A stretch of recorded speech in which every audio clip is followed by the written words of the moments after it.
Good morning to our friends in North and South America. Good afternoon to our friends in the UK and Europe. Good early evening to our friends in the Arab states and India. Good evening to our friends in Thailand, Malaysia, Singapore, Indonesia, Hong Kong. Good late evening to our friends in Australia and New Zealand. Good to see you. We have some questions, JC.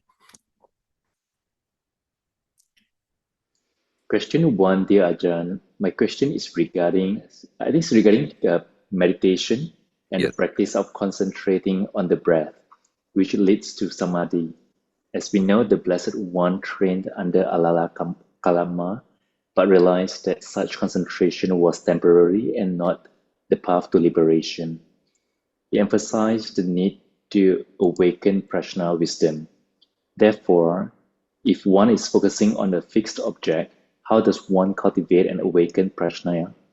I would appreciate your guidance on this, as I feel that anapanasati is sometimes misinterpreted. Thank you.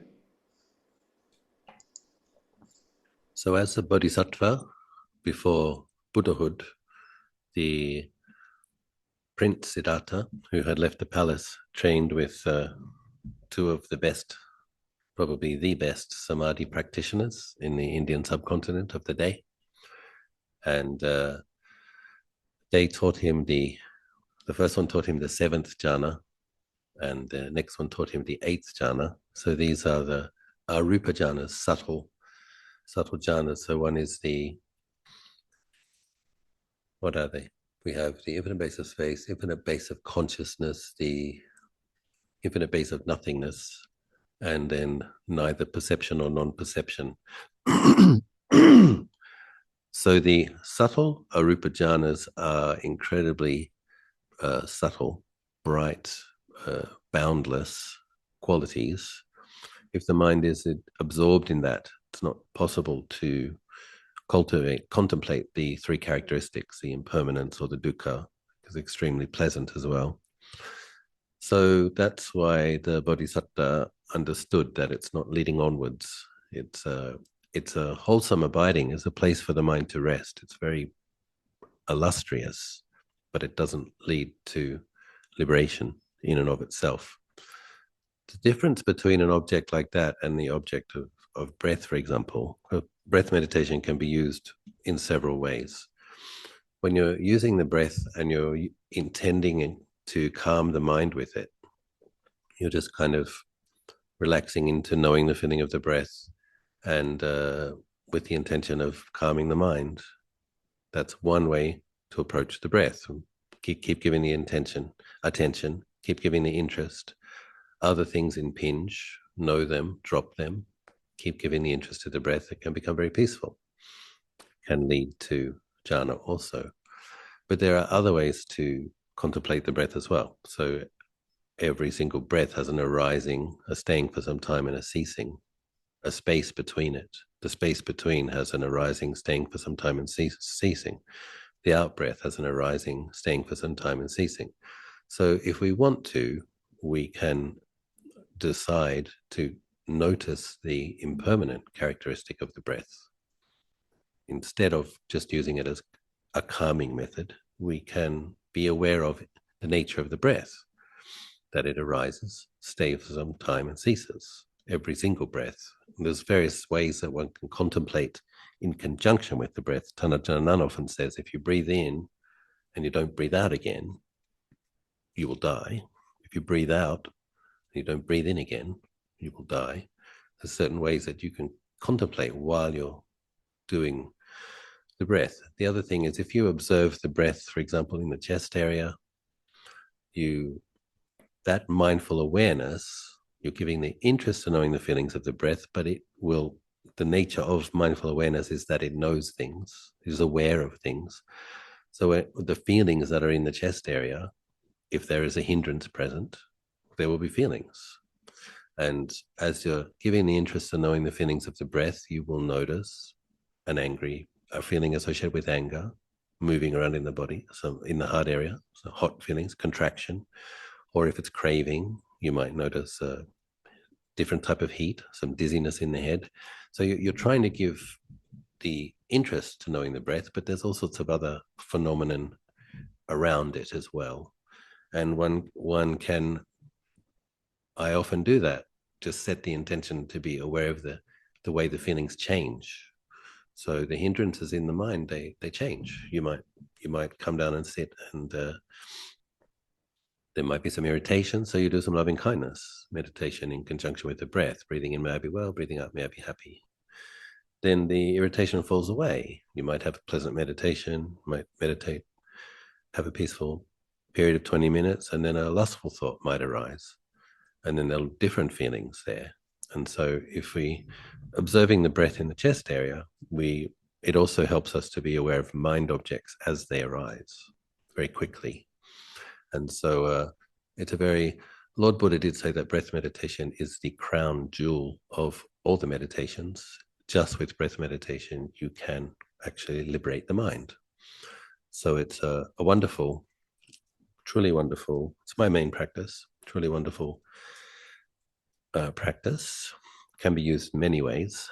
And but yes, even just with the breath, you can notice a nitya characteristic and have an liberating insight if you are diligent, if your faculties are sharp enough, if you meditate enough. So.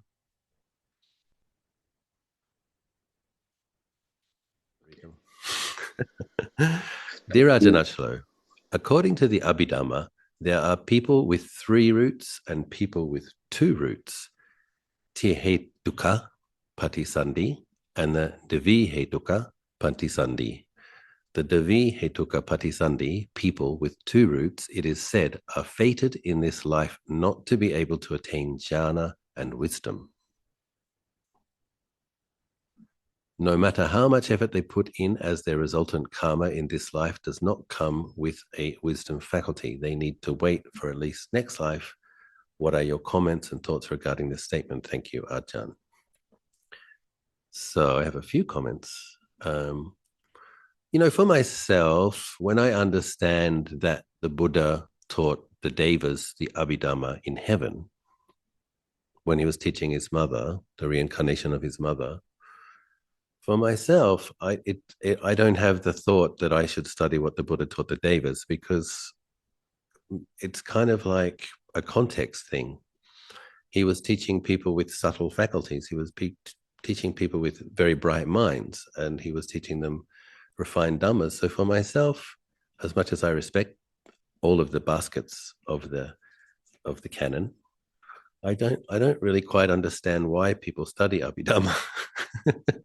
For myself, as a human being, born as a human, I would be interested in the teachings that the Buddha taught humans. That's my sense. But having said that, I'm sure there'll be some nasty comments in my inbox afterwards, but I can practice equanimity with praise and blame. Now, it is possible that some people, no matter how much they practice, won't attain to jhāna or wisdom. What does Lord Buddha mean by wisdom? I think that's probably vipassana jnana. So we're talking about a profound and deep level of insight. So the Lord Buddha did review the kind of grounds of samsara, the realms of samsara, and the levels of beings' faculties. And he saw that most beings' minds were like lotuses in the mud, not yet ready to bud.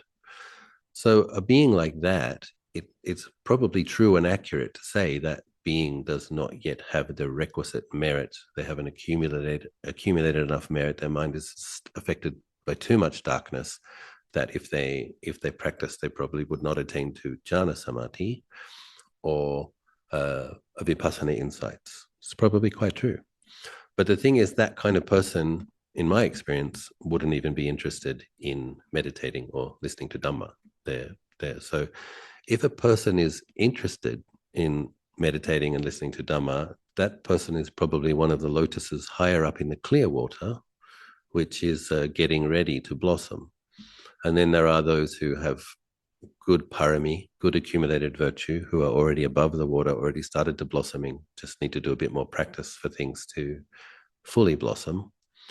But basically, if it says a person, if the Buddha did say a person without certain pre-existing conditions cannot attain to the jhanas or deep vipassana insight in this lifetime, it doesn't mean you have to wait until next lifetime. It's like you have to sow the causes.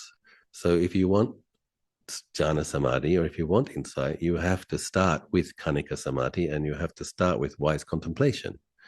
And you do it as much as possible, and that's what's going to ripen that faculty, so that in this or the next life you will have more samadhi, you will have deeper insight. So there's no kind of idea, and the Buddha never said just hang out, just wait, next time maybe you'll be luckier. That's not what Lord Buddha said. It's certainly not what Luang Por Chah or Ajahn Achalo say. It's what they talk about is the four great efforts. We must increase wholesome qualities and restrain ourselves from negative qualities, maintain the good that we have already accomplished or are sustaining, etc. So it's a path of effort, no laziness allowed.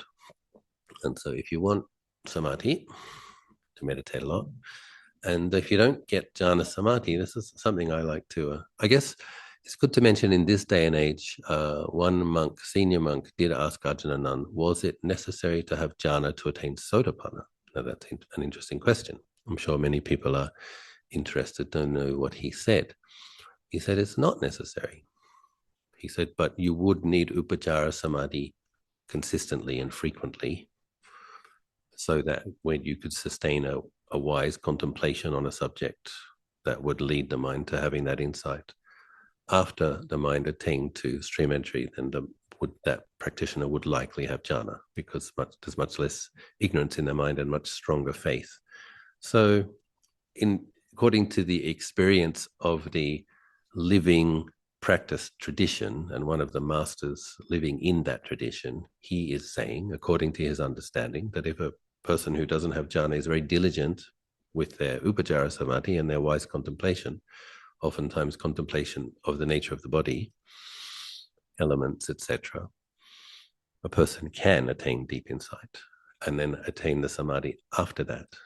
So sometimes when we're looking at the Sutta Pitaka or looking at Abhidhamma, looking at various texts, in terms of the living tradition, it doesn't always match with the text. And that's not saying the text is wrong. It's just saying that the text is a description, it's a map. And then the beings that actually practice, that's, every person's slightly different, and we all have different karma. And basically, if people are diligent, they can get some good results. And so I hope that's encouraging to you. And I'm sure all of you here have sufficient. I'm sure that you're the first type. What's that word again, JC? I don't know. Oh, the question. Yeah. Okay.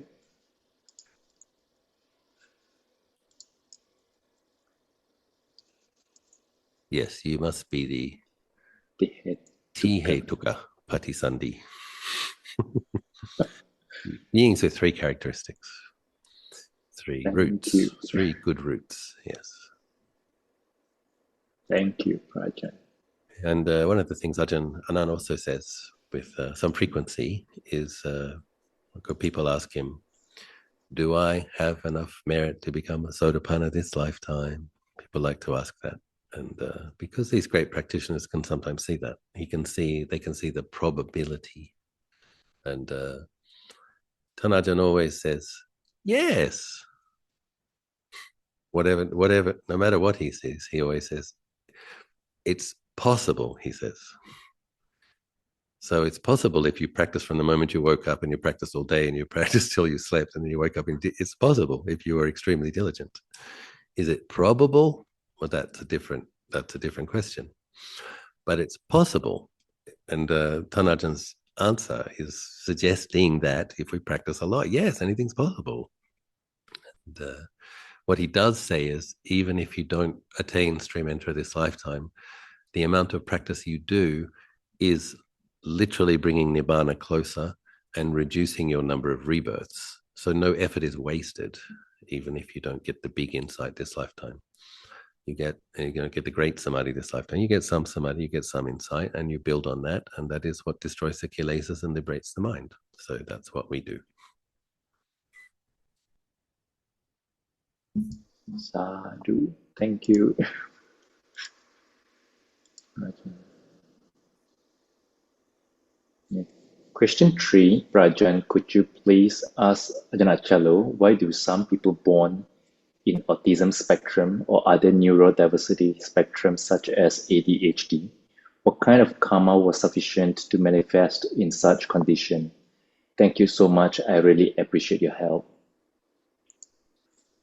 Question is, why are some people born on the autistic spectrum or other neurodivergent challenges?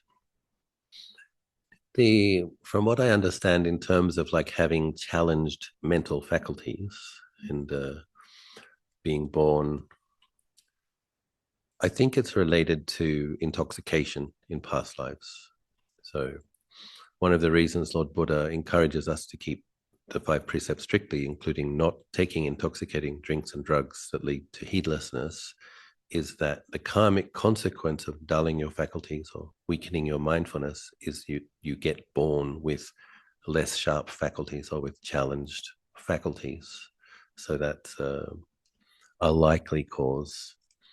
And then, of course, within that, there's a whole spectrum, and there's a lot of exceptions to the rules in a way. Like some autistic people, because they don't have so much energy invested in relationship and empathy, are capable of focusing on quite extraordinary things in extraordinary ways, and can be intellectually very gifted, very disciplined, and can contribute so very significantly to society in their somewhat more compartmentalized way.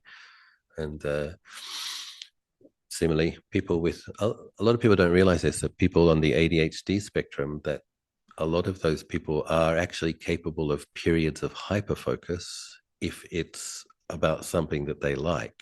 So ADHD people are challenged with tedious, mundane details, but if it's something they like, they're actually capable of giving more interest and more attention and sustaining more interest on that than what you would call ordinary people.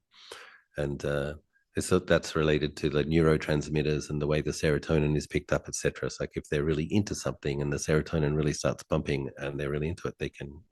Apparently Leonardo da Vinci and a bunch of the great artists were ADHD.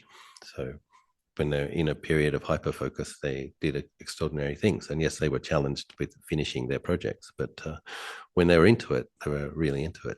And I actually think I'm neurodivergent myself. I think I do have a mild form of ADHD, and the way that the way it challenges it presents itself in my life is like, I really don't like a counting day, for example. I just having to pay attention to the boring, mundane details of what was spent and was it spent properly, and do the ledgers add up. My mind just goes into this like vague, dull, not happy state. And I force myself to do it. I have to be responsible, but my mind doesn't like those things. And similarly, packing and unpacking, I'm always challenged with that. But you learn skills. I make a list a couple of days before of the things I need to put in my suitcase, so that when it comes time to pack my suitcase, I've got my list at least.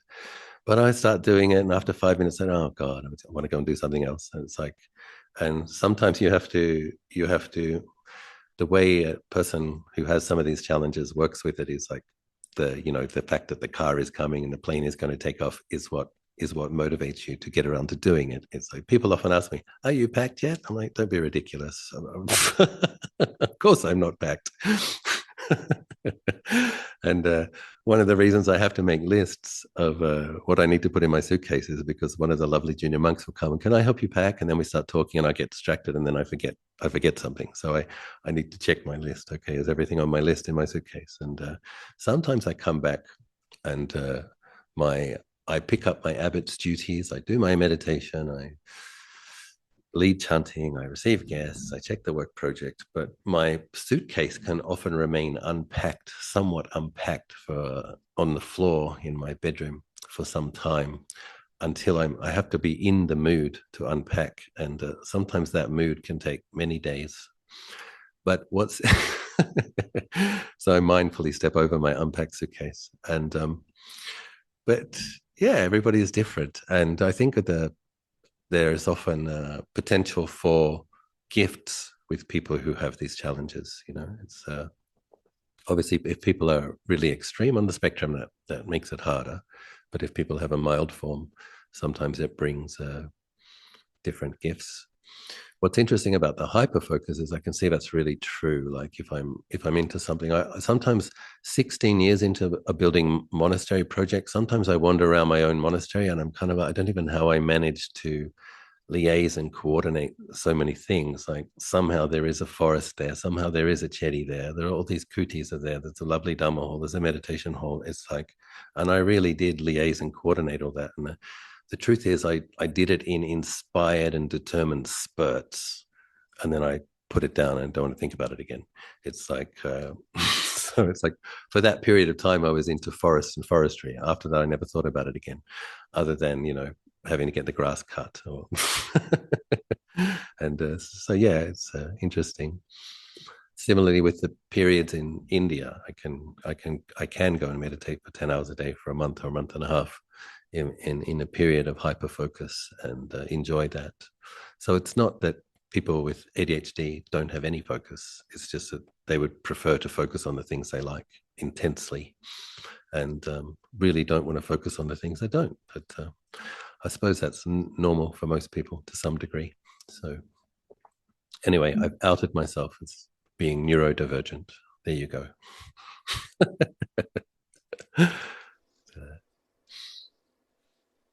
If we maintain our sobriety and make efforts in cultivating mindfulness and meditating on wholesome objects, and also another thing is you're investing in your brightness and the sharpness of your future faculties.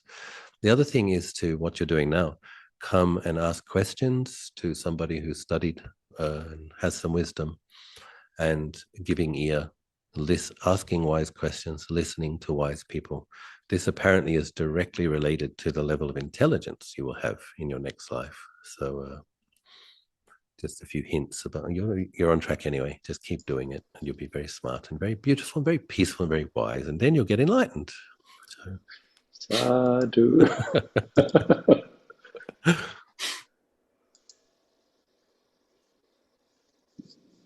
Question for the Ajahn. I usually feel hopeless whenever I hear my parents talking about a man that for a long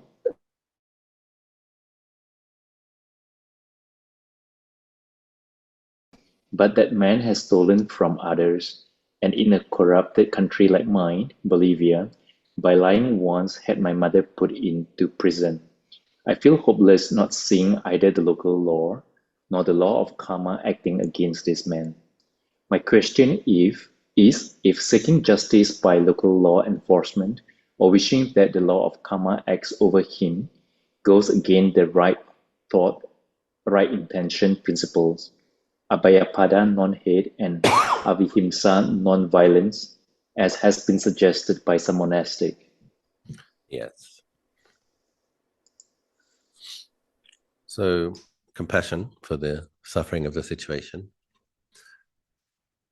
Yes, if a person is doing unskillful things and is conventionally what you might call a bad person, kind of like a mafioso figure, and it can be frustrating to see bad people getting away with doing bad things and hurting people.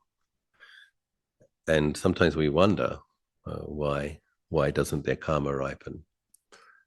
And oftentimes it's because the merit they made previously was very powerful and very potent and very protective. So they have a certain amount of merit protecting them for a period of time. And then when the negative vipaka karma ripens, it will probably be very heavy.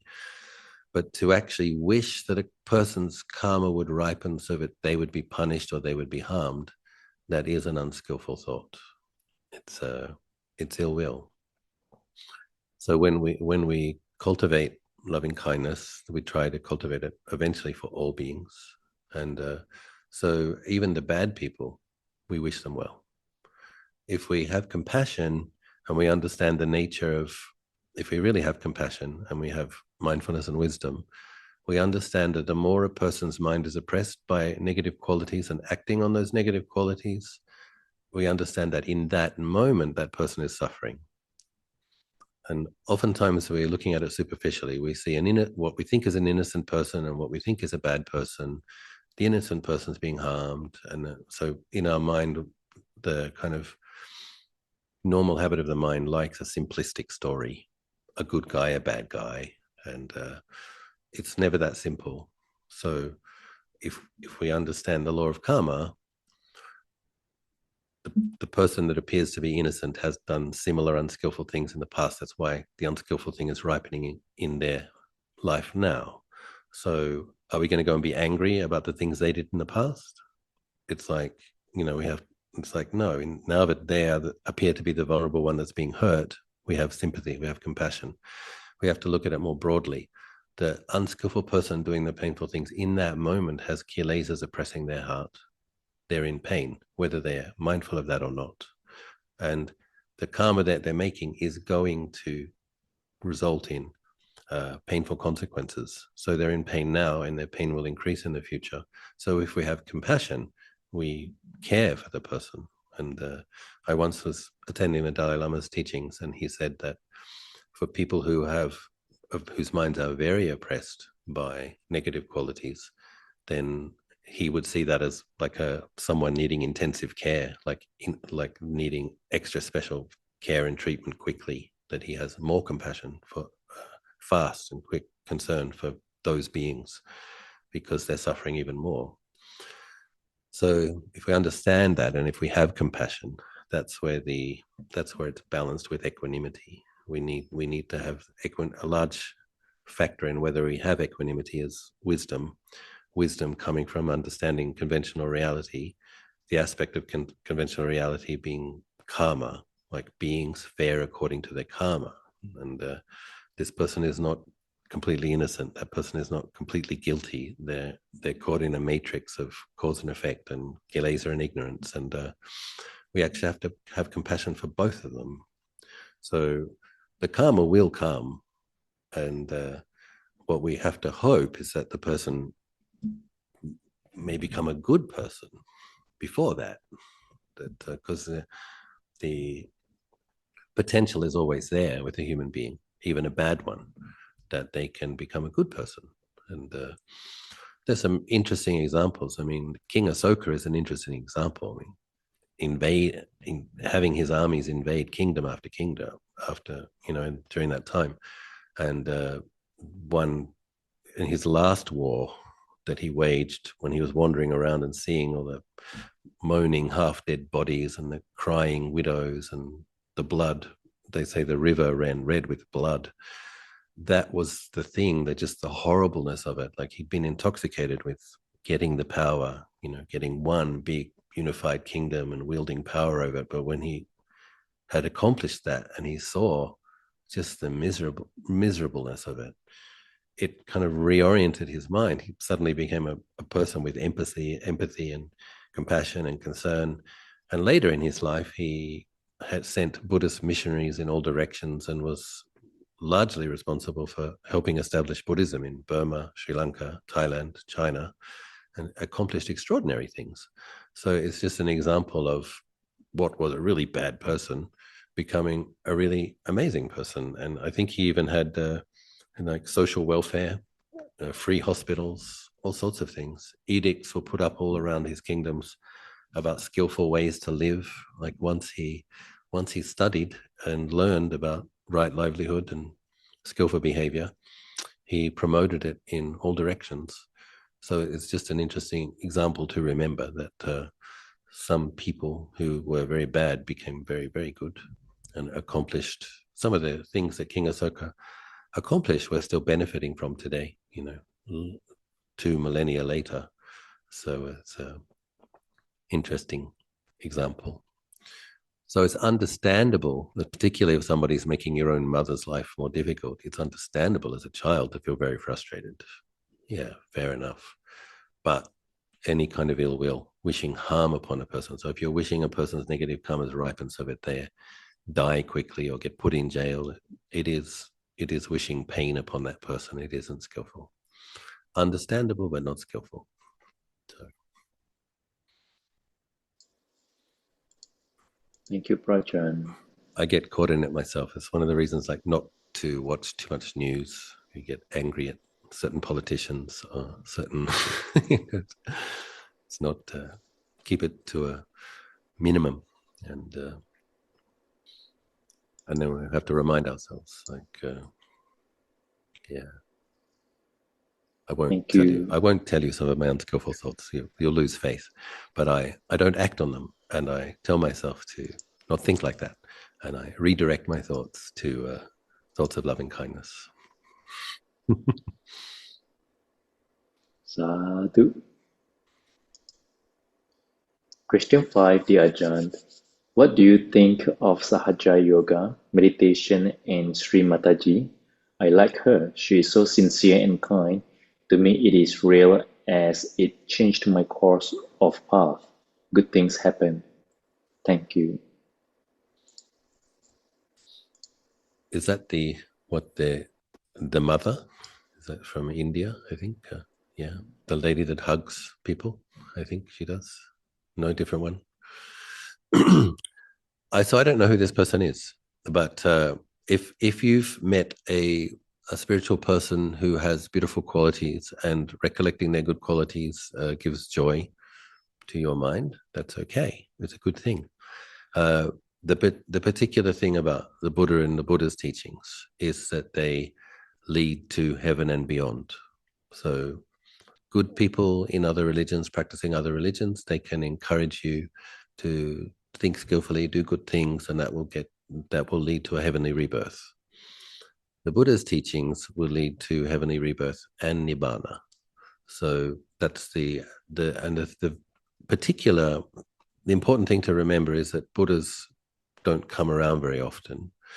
We have 5 in this eon, but apparently Maitreya is coming. It's about 300 million years away. It's not like this sasana is here for 5,000 years and then Maitreya comes. There's a long period with no Buddha. And apparently there were 20 eons before this one where there were no Buddhas. And the eon before that, Sikhi and Wesabu, Buddhas were in that. But 20 eons, not a single Buddha. And after this sasana finishes, about 300 million years before Maitreya comes. So when you meet the Buddha's teachings, and he talks about the handful of leaves, what he focuses upon teaching is suffering and its causes and that which leads to the end of suffering. All suffering, complete liberation from every type of suffering. So that's why when we do meet the Buddha's teachings, it's good to give ear and knuckle down and practice and try to develop insight, because once this sasana is gone, it'll be a long time before those teachings show up in samsara again. So that's why we need to maintain our focus, and with some supplemental, kalyana mitta, spiritual friends, some recollecting of, there's so many kind of depressing, uninspiring beings. So if you know about an inspiring one, it's nice to think about them a bit. That's okay. Think of their example, appreciate them. And but we do need to keep plodding away at developing our sati and contemplating the 3 characteristics and lessening ignorance in the mind. So thank you. But there are beings with barami in other religions, of course. There's saints, people who develop samādhi. She probably has a lot of metta, which is why she's and cultivating metta produces a lot of merit. So people with metta, people with merit, when we're near them, we feel uplifted. And this is true in every religion. So. Thank you, Prajan. Question 6, dear Ajahn. I have been reflecting recently on the best ways to cultivate merits, and I would like to seek your clarification on a point you mentioned previously. You stated that meditation is a powerful way to produce merits, especially when one experiences a glimpse of Nibbāna, as this practice can bring tremendous merits, even more than normal material generosity. Could you kindly elaborate on what it means to touch Nibbāna through meditation and how this experience can be understood? Thank you.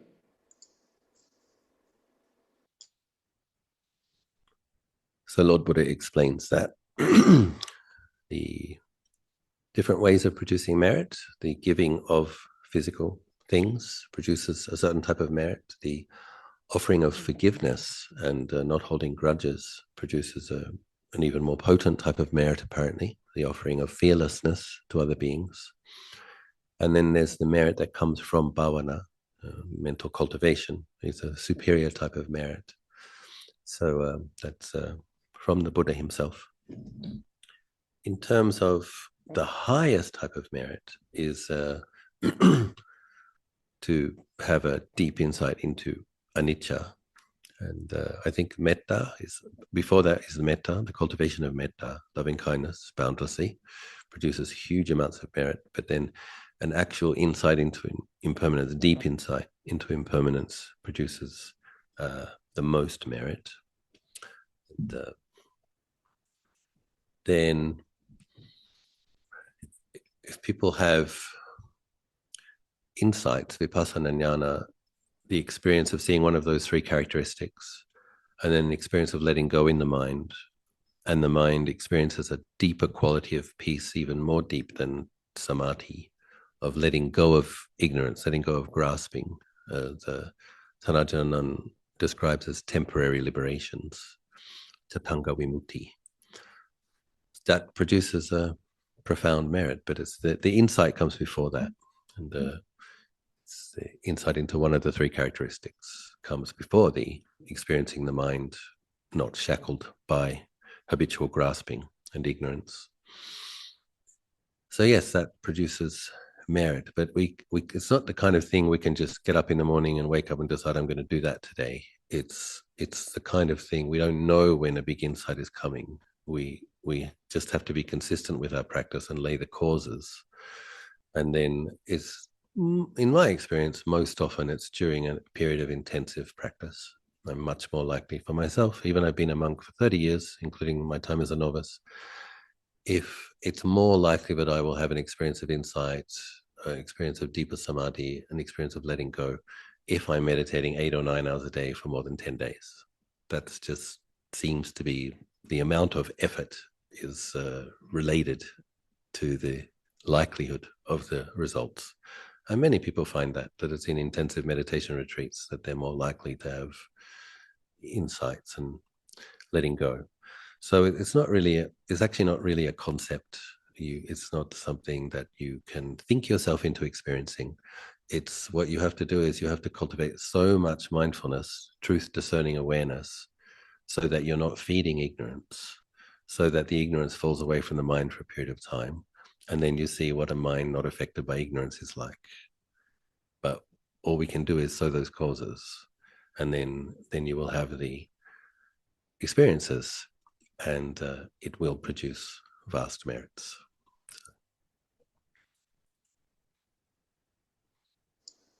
Sadhu. We have